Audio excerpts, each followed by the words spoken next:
Is x squared to the 1/2 equal to x? Well, for those of you who know your exponent properties, you've run into something that in general is true, which is that x to the a to the b is x to the ab. So in this case, 2 times 1/2 is 1. But we have to be careful in the following circumstance. You have to be careful if you're dealing with an even root. So in other words, to the 1/2 means something. It means the square root. To the 1/4 would mean the 4th root, another even root, 6th root, 8th root, etc., etc. Let's see why this isn't actually true in this case. Well, to show that something's not true, I can just come up with a counterexample. So let's do that. So let's take 3 squared, raise it to the 1/2. 3 squared is 9, and the square root of 9 is 3. Oh, I guess in this case, 3 squared to the 1/2 is 3. So it's true so far.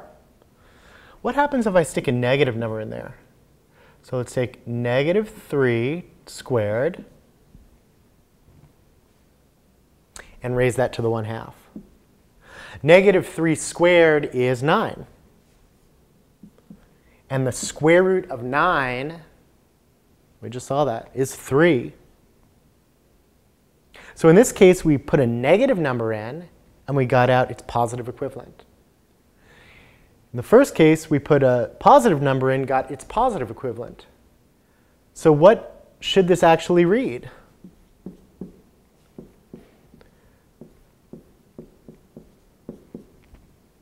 In this case, again, let me say it again, put in a negative number, put out its positive cousin.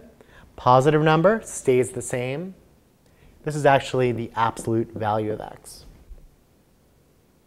Now, this may seem like something that's a little bit esoteric, and well, why would I even have to remember that? You actually use this all the time.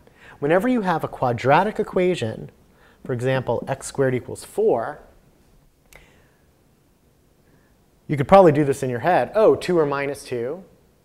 Or you could do it the long way being, let's take the square root of both sides.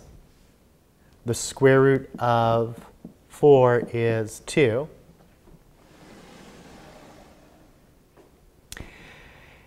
And then x squared to the 1/2, as we just saw up here, is the absolute value of x equals 2. And then we see very clearly why the answer is plus or minus 2.